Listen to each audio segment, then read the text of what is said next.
السلام علیکم ورحمۃ اللہ وبرکاتہ نحمده ونصلی ونسلم علی رسولہ الکریم اما بعد۔ میں ہوں نسیم اختر مراد آبادی آپ کی خدمت میں اس موضوع کے ساتھ کہ حضور خواجہ غریب نواز رضی اللہ تعالی عنہ کی ملاقات حضور غوث پاک رضی اللہ تعالی عنہ سے ہوئی یا نہیں ہوئی، یا ہوئی تو کہاں ہوئی، کب ہوئی، کتنے دن تک ہوئی۔ آئیے یہ پوری بات میں آپ تک پہنچاؤں گا، اس سے پہلے آپ ایک مرتبہ درود پاک پڑھ لیں، صلی اللہ علی النبی الامی والہ صلی اللہ علیہ وسلم، صلی اللہ تعالی علیہ وسلم، صلاۃ و سلام علیک یا رسول اللہ صلی اللہ تعالی علیہ وسلم۔ حضرات، اس بات میں بہت سارا مورخین کا اختلاف ہے کہ بہت سارے مورخین نے یہ لکھا ہے کہ حضور غوث اعظم اور حضور خواجہ غریب نواز رضی اللہ تعالی عنہ کی ملاقات نہیں ہوئی، دونوں کا زمانہ الگ الگ گزرا ہے۔ بہت سارے مورخین نے اس بات کو ثابت کیا ہے، ظاہر کیا ہے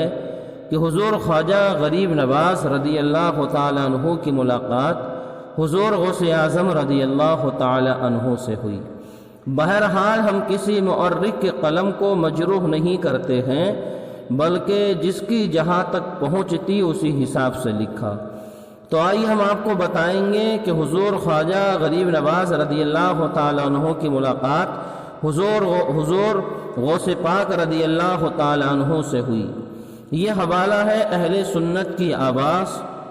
2008 صفحہ نمبر 28۔ ہند کی بے مثل خانقاہ برکاتیہ کے عظیم تاجدار، علماء و مشائخ کے سردار، مسلک اعلیٰ حضرت کے علمبردار، پیر و فقیر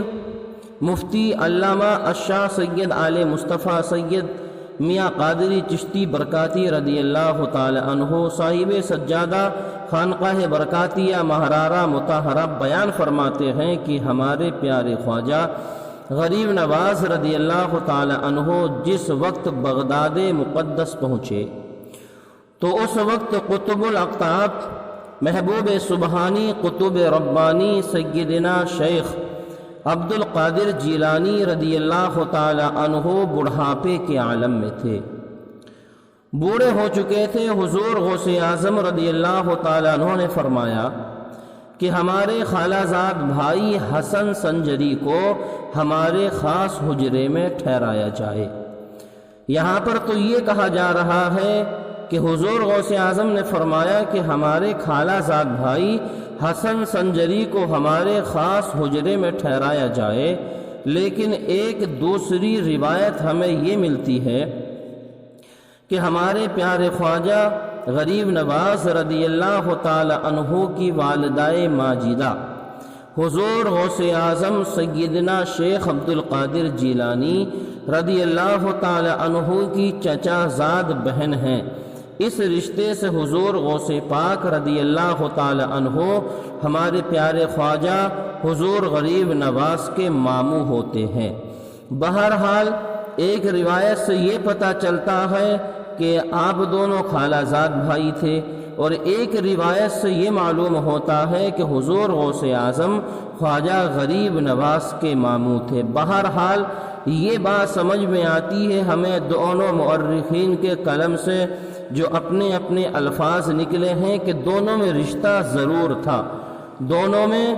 چاہے خالہ زاد بھائی کا رشتہ ہو یا ماموں بھانجے کا رشتہ ہو، بہرحال دونوں آپس میں رشتہ دار تھے۔ اور جب حضور غوث اعظم رضی اللہ تعالیٰ عنہ نے فرمایا کہ ہمارے خالہ زاد بھائی حسن سنجری کو ہمارے خاص حجرے میں ٹھہرایا جائے، اور 3 دن تک ہمارے پیارے پیر حضور غوث اعظم رضی اللہ تعالی عنہ نے ہمارے پیارے خواجہ غریب نواز کی مہمان نوازی کی، اور تیسرے دن تنہائی اور خلوت میں اپنے پیارے بھائی کو سینے سے لگایا اور آپ کو اسم اعظم کی تعلیم دی، آپ کو اسم اعظم تعلیم فرمایا۔ اس کے بعد ارشاد فرمایا کہ جاؤ، ہمیں امید ہے کہ تم بغداد پھر واپس آؤ گے، لیکن ہماری ملاقات تم سے نہیں ہوگی۔ میں نے جان لیا کہ تمہارا حصہ کہاں ملنے والا ہے۔ ہمارے پیارے خواجہ پھر جب دوبارہ حج کے بعد بغداد مقدس آئے تو معلوم ہوا کہ حضور غوث اعظم رضی اللہ تعالی عنہ کا وصال ہو چکا ہے۔ حضرات، معلوم ہوا کہ حضور غوث اعظم رضی اللہ تعالی عنہ کی ملاقات حضور خواجہ غریب نواز رضی اللہ تعالی عنہ سے ہوئی ہے۔ اس وقت حضور غوث اعظم کی عمر شریف بڑھاپے کی تھی اور ہمارے پیارے خواجہ سرکار غریب نواز رضی اللہ تعالی عنہ کی عمر شریف جوانی کی تھی۔ دوسری بات یہ معلوم ہوئی کہ دونوں بزرگ آپس میں خالہ زاد بھائی تھے۔ اب ایک دوسری روایت ہمیں یہ ملتی ہے کہ جب ہمارے پیارے خواجہ غریب نواز رضی اللہ تعالی عنہ حضور غوث اعظم رضی اللہ تعالی عنہ کی بارگاہ میں حاضر ہوئے تھے تو اس وقت حضور خواجہ غریب نواز رضی اللہ تعالی عنہ کی عمر 50 سال تھی اور حضور غوث اعظم رضی اللہ تعالی عنہ کی عمر شریف 99 سال کی تھی۔ بہرحال حضرات، یہ بات بالکل ظاہر ہو جاتی ہے کہ حضور غوث اعظم رضی اللہ تعالی عنہ اور حضور خواجہ غریب نواز رضی اللہ تعالی عنہ آپس میں رشتہ دار ہیں، نہ تو خالہ زاد بھائی کا رشتہ ہے یا دونوں کا ماموں بھانجے کا رشتہ ہے۔ اور یہ بات بھی ثابت ہو گئی کہ حضور خواجہ غریب نواز کی ملاقات حضور غوث پاک رضی اللہ تعالیٰ عنہ سے ہوئی تو وہاں پر آپ 3 دن تک رکے اور بعض روایتوں کے مطابق آپ نے وہاں پر 1 مہینے سے زیادہ قیام کیا۔ بہرحال دونوں کی ملاقات ہوئی ہے۔ تاجدار اہل سنت شہزادہ اعلیٰ حضرت الشاہ مصطفیٰ رضا حضور مفتی اعظم ہند رضی اللہ تعالیٰ عنہ کے پیر و مرشد قطب وقت حضرت سید شاہ ابو الحسن نوری مارہ روی رضی اللہ تعالیٰ عنہ تحریر فرماتے ہیں کہ اللہ تعالیٰ کے حکم سے حضور غوث اعظم رضی اللہ تعالیٰ عنہ نے جب اپنے زمانے میں یہ فرمایا تھا قدمی ہادی علی رقبتی کل ولی اللہ، یعنی یہ میرا قدم اللہ کے ہر ولی کی گردن پر ہے، تو سارے اولیاء اللہ نے اپنی گردنیں حضور غوث پاک رضی اللہ تعالیٰ عنہ کے قدم کے نیچے رکھ دی تھیں، اور خواجہ معین الدین رضی اللہ تعالیٰ عنہ جو اس وقت نوجوان تھے اور خراسان کے کسی پہاڑی کی غار میں ریاضت و مجاہدہ فرما رہے تھے، اس حکم الہی پر اطلاع پاتے ہی تمام اولیاء کرام سے پہلے حضور خواجہ غریب نواز نے اپنا سر جھکانے کی جلدی کی اور سر مبارک زمین پر رکھ کر فرمایا کہ بلکہ حضور غوث اعظم آپ کا قدم میری گردن پر ہی نہیں بلکہ آپ کا قدم تو میرے سر پر ہے، میری آنکھوں پر ہے۔ اللہ تعالیٰ نے یہ حال حضور غوث اعظم رضی اللہ تعالیٰ عنہ پر ظاہر کر دیا تو حضور غوث اعظم رضی اللہ تعالیٰ عنہ نے خواجہ بزرگ غریب نواز کے بارے میں اولیاء کرام کے مجمع میں ارشاد فرمایا کہ ہمارے قدم مبارک کے نیچے اللہ کے ولیوں اور دوستوں کے گردن رکھنے میں غیاث الدین کے بیٹے معین الدین نے سب سے پہل کی ہے، لہٰذا وہ اپنی انکساری اور حسن ادب کی وجہ سے اللہ اور اس کے رسول کا محبوب ہو گیا، اور قریب ہے کہ ملک ہندوستان کی باغیں اس کے ہاتھ میں دے دی جائیں گی، اور جیسا حضور غوث اعظم رضی اللہ تعالیٰ عنہ نے فرمایا ویسا ہی ہوا۔ حضرات محترم، حضور غوث اعظم رضی اللہ تعالی عنہ کے اس واقعے کو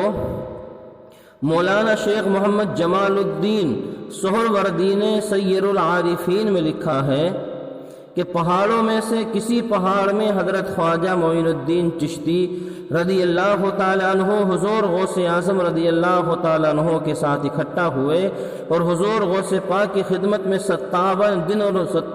دن رہے، اور حضور غوث اعظم رضی اللہ تعالیٰ عنہ سے طرح طرح کے فیوز باطنی اور کمالات حاصل فرمائے۔ حوالہ سراج العوارف۔ حضرات مذکورہ حوالہ جات کی روشنی میں یہ بات واضح اور ثابت ہو گئی کہ ہند کے راجہ ہمارے پیارے خواجہ غریب نواز رضی اللہ تعالی عنہ نے